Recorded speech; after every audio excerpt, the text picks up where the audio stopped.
Aquarius, let's take a look at these July aspects, transits of the month. And let me tell you though, be prepared for somewhat of a bumpy ride. So get your notepad, your pen out, because we got certain dates that you definitely want to be aware of, all right? Especially if you're listening to this, just want to say that right off the bat. If you're listening in June, early on, not taking notes, then you might want to come back in July. Why? Because I date them all, map them out for you, and they're really good to know just because of the juiciness of them all. But the month is starting off with Venus in Taurus, which it will remain there until July 6th. This gives all of you, in spite of being a Aquarian, but you get to feel how the Taurians feel, all right? Venus is love, and it's in your 4th house for family, your roots, your foundation. This Taurian energy wants to secure, so I can see how you've been using most of June to secure whatever this foundation is all about. Some of you have been moving or repainting, redecorating. Think about Venus as beauty as well. So you might have been putting a whole lot more love into your home this month, but also in sharing more time with those you love within family.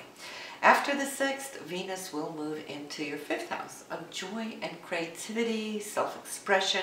All of this is good. It's also the area of your children, so you might have more time off with your children, which is also fantastic. But let me just start off top of the month here with July 2nd. And this is where it really gets a little weird on all of us. We got Venus and Pluto, they're in opposition. This takes place once every 2 years. For you this time, it is going to be in your 6th house. And your 12th house, Mars is how I always used to say it's dynamite. Pluto is what? Nuclear, right? So they're at odds with each other. So your energies might just feel like, right? Hard to compromise. You might feel that people are short-tempered or they might be projecting.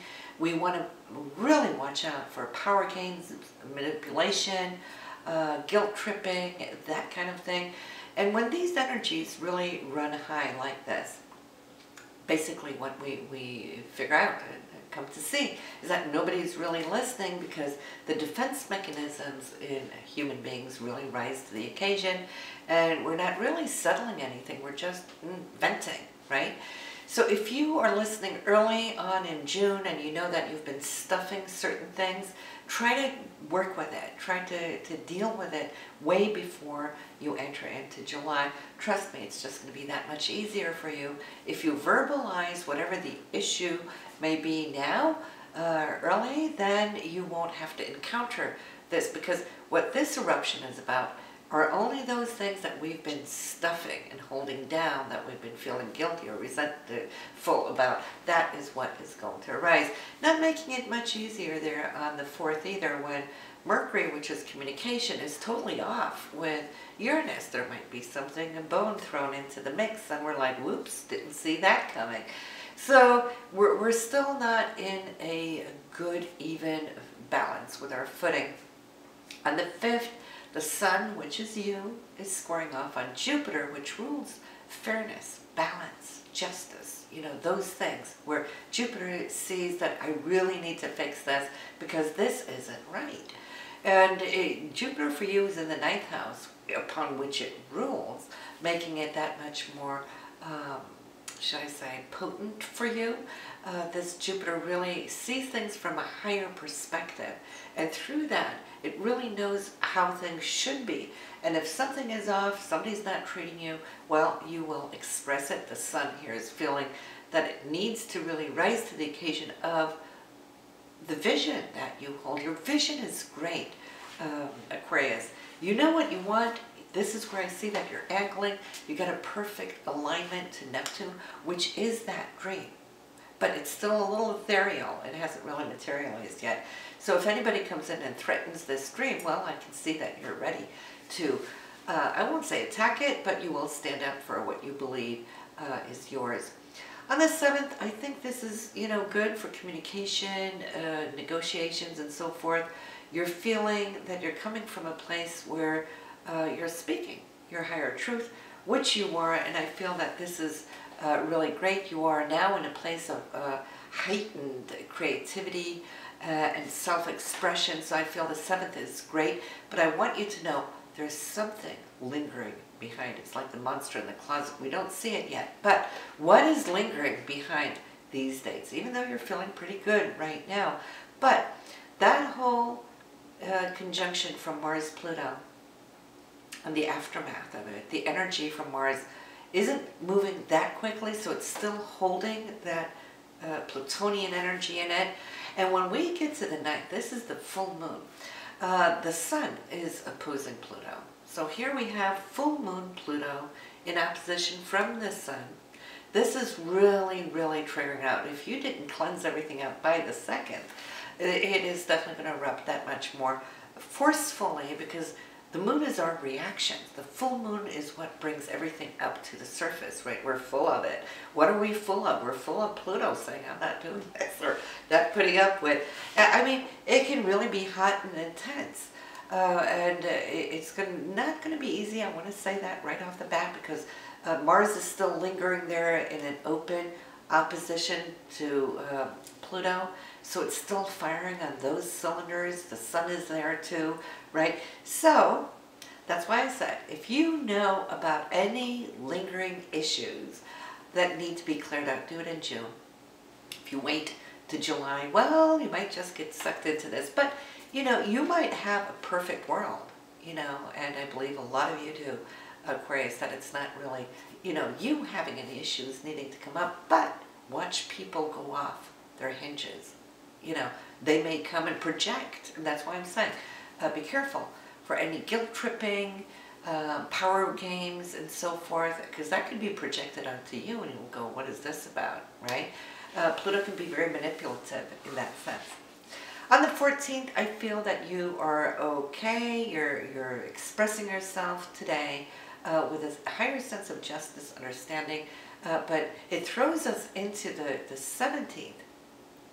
What you were hoping for may not really gel, because I see a disappointment coming in on the 17th, which is Venus and Neptune square. Neptune is that dream, that lofty thing that you're aiming for, that you're trying to ground. And when it's square with Venus, then it's like our hopes and dreams are crashing a little bit this day. So maybe, for example, say that you were expecting a date night and they had to cancel. You got to take a rain check. That's one type of such disappointment. It could be money, you know, expecting a check didn't come. Oh gosh, right? But I can see how your mind is a little foggy on the 17th, and that is due to Neptune. Neptune is super sharp when it comes to vision, when it's greatly aspected. But when it's challenged like this, it turns into fog and mud and whatnot. So we're not really seeing, so I can see how your higher mind is trying to work out, why did this happen? What has been going on? This has been a weird couple of weeks. You know, so your mind is trying to navigate through this fog. And what is taking place on the very same day, it is Mars and Uranus. They're square. This is an accident-prone type transit, so I want you to be really, really careful and pay attention when you're out and about, you know, that you're not texting and driving, that kind of thing. If you're making dinner, be careful with sharp objects. Sometimes that is when we have a small little accident, or we stub our toe, that kind of thing. It's what we astrologers call an earthquake aspect. That's when the earth shakes and moves and it comes out of like seemingly nowhere, but it's built up tension between these two tectonic plates, right, Mars and Uranus. And think about what is still lingering there from what we just have gone through with all of this Plutonian energy, full moon, and opposition from the Sun. Now, this is, you know, your personal chart collectively as all Aquarians, of course. That's your solar chart. And this is the area where it's going to play out. Your day-to-day schedule life, interaction with co-workers. It could be your health. Sixth house has to do with health. It ties in with the 12th house, which is more the internal self, the things that you were thinking, contemplating, spiritually growing. It is your karmic path. So whatever this is now, karmic situations might in your daily life abrupt. that is what thus far here July is showing out to you. And just to mention too, I said collectively for Aquarians, because this is the areas all of you will experience it through your solar chart energy, but always bear in mind though, you have your own personal natal chart where these very same transits are going to hit, and it may not be the 6th and 12th house. It could be totally somewhere else in your chart, and that will also go off and vent in the same way, but in a different area of your life. But that I can't see from here. So then we're passing through this. What I really like to see is the 18th and 19th. You're coming up for air, Aquarius. You're feeling great. You're thinking, okay, I survived this. And then there's great news. This is Venus and Jupiter. Both of them rule money. On the romantic side, yes, it's all about love and the feelings from the heart, and Jupiter being generous and expansive, really bringing all these positive feelings to the forefront. For you, this will be between the 5th house and Jupiter, your 9th house. So I'm thinking here on the 18th, it has to do with either a very romantic situation. It could be an experience taking place when you're out and about traveling, because Jupiter's up there in that 9th house. It could be great news from one of your children. Maybe if you're starting a business, hey, way to go. This is awesome. Why? Because the signature will linger with anything new that is starting right now and expanding. Plus, Saturn's coming in. Saturn rules karma. It's the taskmaster. He will also always give you what you deserve, what you worked hard for, and then lock it in. So here on the 19th, I see a communication, but it could also be a contract, right? Which Mercury also rules, where I see that agreement is coming in, written in a golden pen. All right, so this is locking it in, having longevity for a long, long time to go. And you've just received this blessing from Venus, Jupiter. So, you know, there are some highlights this month. The next thing we will be experiencing is your new moon. And let me tell you, 0 degrees in Leo, that will be in opposition to your sun sign. Okay, so it will be in your 7th house for love, long-term committed type relationships. It will deal with your significant other if you have one. If you are single, well, the new moon will help you to grow this area. And the power of the new moon will, even though it's going to move fast, you know, the next couple of days out of there, it will linger with the impression, the indentation that it has created for a full year to come until next year around the same time. So, better yet, not only is this a time to plant our seeds, you know, for our visualization of what it is we are wanting to bring into manifestation, right? But it has two great aspects. One is a golden signature from Saturn, really locking it in, wanting to make this firm for you. Saturn is karma. This is good karma. We call that dharma, right? Coming together. And then we have Uranus, which is always full of sparks and love and joy and unexpected happy situations, exploration, things that are untraditional, which really can move us and grow us exponentially here on a mental level, because Uranus is always the higher octave of Mercury, which gives us full downloads of information, not that linear way. So this new moon is really psyched and powered up for a full year. So this is a very, very important new moon.